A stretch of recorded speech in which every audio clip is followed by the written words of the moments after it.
Okay guys, today we're just going to do a very short video on how to start a Kawasaki GA1400A generator. So this generator is one that we fixed up and is being donated to support scouting and guiding in the Three Rivers area here of British Columbia. And so, but I just want to do this short video on how to start this little unit and how to keep it running going forward. So that's what we're going to do really briefly here. So let's get after it. Okay, so a couple of things on the generator just before we start it is that we've got a few things on the front here. So this button here is actually to turn the unit off. It's just a push button, so you just push the button to actually turn the unit off when it does start. We do have a low oil light indicator, so if ever it's running and you see that light lit, well, that's a problem. Turn it off and check the oil. Then we also have a circuit breaker here as well.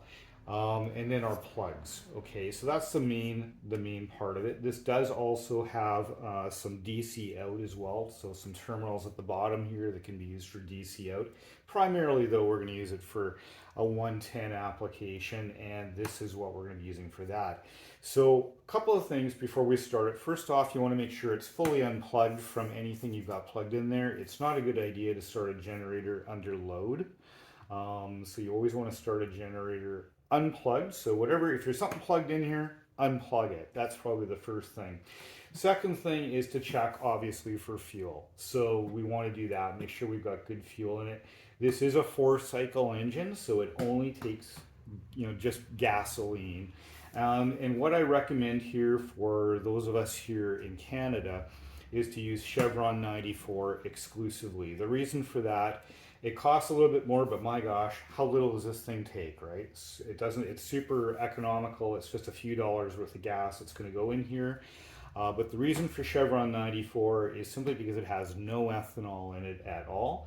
Ethanol is what gums up carbs, so we want to avoid having to do work on this. We just want to have fun with it and have it do a job for us and always work. So my recommendation is always use Chevron 94, and if stored over winter, perhaps with a little fuel stabilizer too. But Chevron 94 is pretty good, and it's pretty good for quite a while because it's got no ethanol in it. So the other thing is there is a compartment on this Kawasaki here, and it's right here. To actually start the engine, we first want to turn the petcock on. And within this compartment, not only we've got really 3 key items. We have the petcock, which is right here. You can see the fuel bowl right here, and our petcock lever right up here. We have our oil check and filler area right here, okay? And we have our spark plug wrench sitting right here, okay? So the first thing that we're going to want to do is to turn our fuel on. So we just take the petcock and make sure that it is in the on position. So the on position is in the down position in line with the fuel line. So we make sure that that's on, okay? Then we can close this back up again. Now what we want to do is go and turn the choke on, okay? So I've labeled that on this particular unit just to make it obvious. So I put the word choke here. This is my own label. It did not come here, come with this. I just put it on here to make it a little bit more obvious to show in which direction it is in the choke position. So I've just drawn a basic little line here, okay? And to actually put it on choke, you just put the choke lever in line with that line. Okay, so you do that.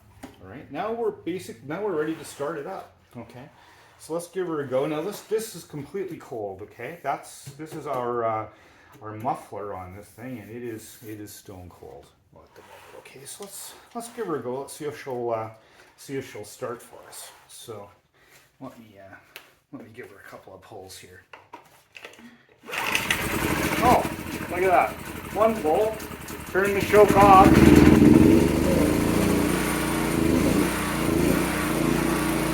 And away she goes.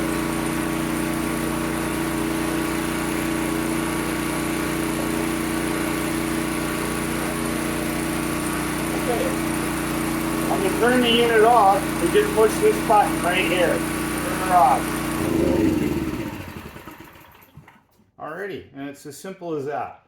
Now, what I recommend is when you're finished using this for the day, okay, is to let it continue to run, okay, but turn the petcock off and let it run out of fuel. Okay, when you turn the petcock off, and the petcock off would be with the lever in the up position, so I'm just putting it in the up position now, and then let the unit run until it doesn't run anymore. Okay, and it just shuts off. What that's going to do is going to drain all of the fuel, or more correctly, burn all the fuel out of the carburetor, or at least the vast majority of it. And that way it's going to be in good shape when we go to use it again. Because what typically happens with these is the gas will sit in there and gum up the carburetors, yada yada. So the two things we do to mitigate that work really well: Chevron 94, and then run it out of fuel when you're finished using it for the day and putting it away. Okay. So that's it for this one, guys. Hopefully this little video helps folks figure out how to run this generator.